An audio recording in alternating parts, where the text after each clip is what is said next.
applied work. Chim. Yeah. That's Purok 6. Purok 6, sorry. Purok 6. You how do you group people? 'Di ba? Hindi naman na, kung sino dumating, diyan ka na muna, diyan. This has somehow a logic. This is a planned community, as I told you, but in consultation with the local people, done by the UP Diliman Institute of Planning, no? And the one who did this thesis or dissertation, I think, is a professor from that place, and who studied in the university in UP and in Japan, where I also studied. So he shared me this very interesting map. Now let's go focus on what do we find here. Okay, that's the Purok 6. Okay, now if you look at this, these are catwalks. See, catwalks. Ito yung kanilang boundaries, di ba? And these houses are joined by catwalks, no? But in between houses are catwalks, no? And notice this is the jetty. I think it's shared with this other Purok because they can move in and out. This is the entrance of these communities, no? This is the entrance here. Yeah, this. So you have some groupings there, no? I don't know if because this is a built up communities. I saw the houses here, and it was also built by Maria Clara Lobregat, then the mayor of the city, the interesting woman, no?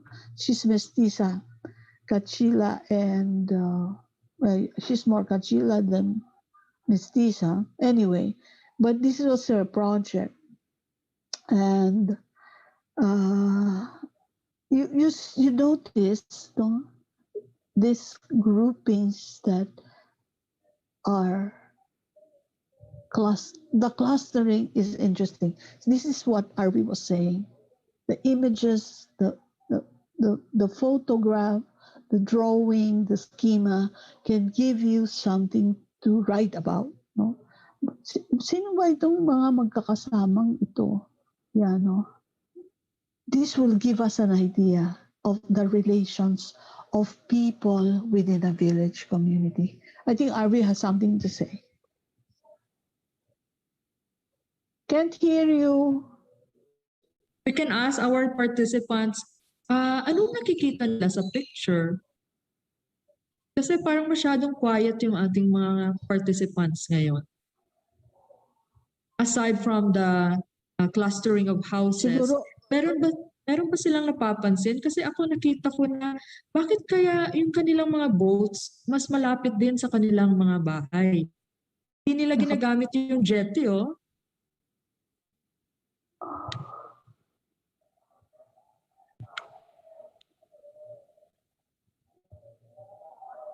Kung sa lupa ay may tricycle sa tabi ng bahay mo, sa kanila may bangka sa tabi ng bahay nila. Are they writing on the chat? Are we? Yes, ma'am. Meron sumagot bangka. Nakita siyang bangka. Salamat sa pagsagot.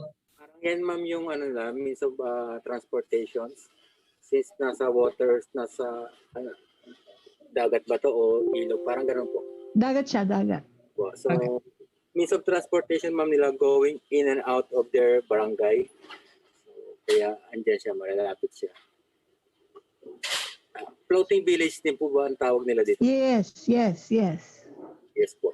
Houses on stilts.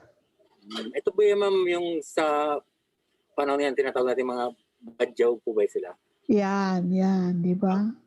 Nakikita natin to sa mga litrato eh. If you Google them, you can find beautiful communities. Yun. And meron na tayong mga participants. Sige po. Parang ano ma'am sila ngayon, because of the Marawi war, parang nabawasan na sila ngayon. Nasa mainland na rin po yata yung iba.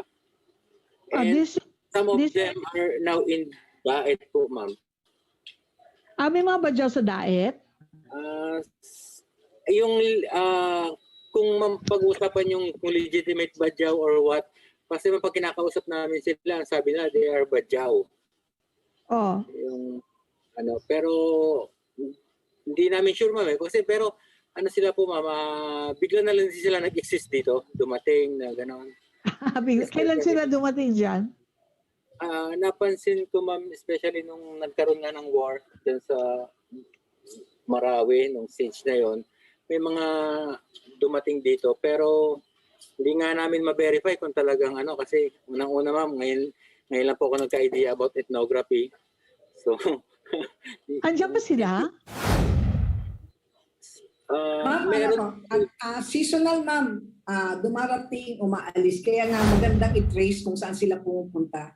Yeah. May mga seasons, especially pag yung mga fiesta season, dumarating sila. Nagbebenta yung kuminsan, makikita mo sila sa mga daan. Titinda ng perlas, Opo. Yes, ma'am. May mga dala sila mga perlas-perlas na kahit kagatin daw, hindi mayuyupi.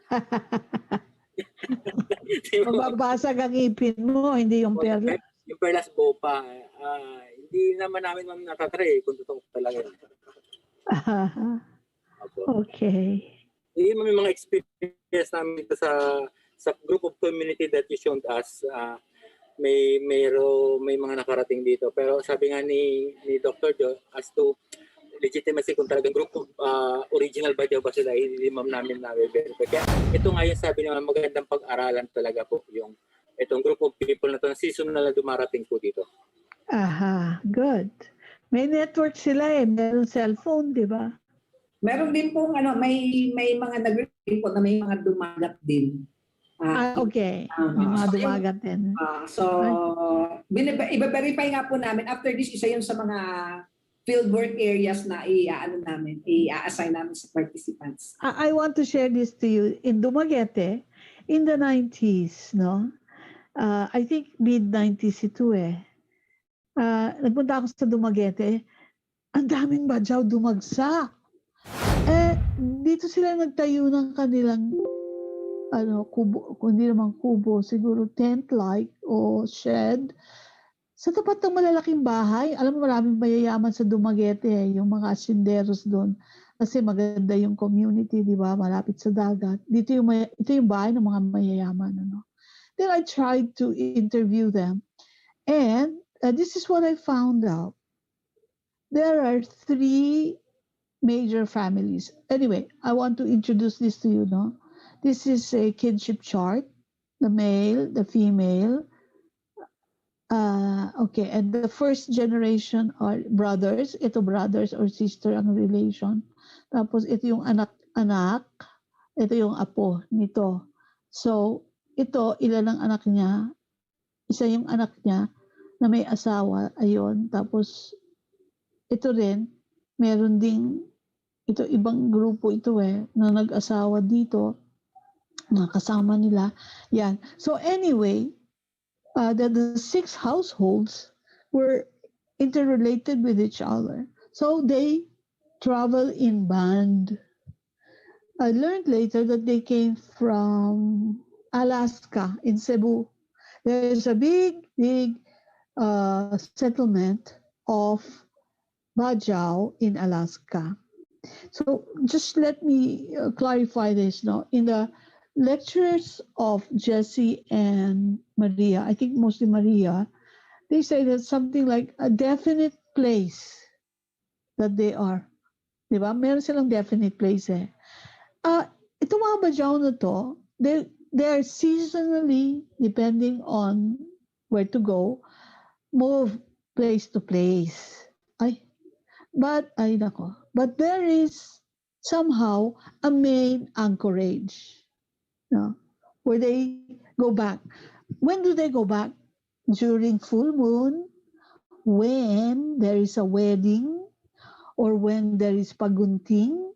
This is the and circumcision, yung mga life crisis in the human life cycle, yung mga mahalagang event ng kanilang relatives, they sail back. No? Of course, hindi na sila nag-houseboat, like say, from Dumaguete, you can go to Zamboanga, there's a boat. From Dumaguete, in the inland sea, and there are transportation. But of course, if they can avoid it, they are in their own bangkas. Ayan. Yeah, ito yung mga key insights na malalaman nyo pag ina-study nyo yung mga seasonally appearing badyaw or dumagat or mga ati, no? They come. I didn't read to you that 19th century relaciones say that on a certain day, a market day, the people from the upstream come down to sell their goods, and the people from downstream, they exchange and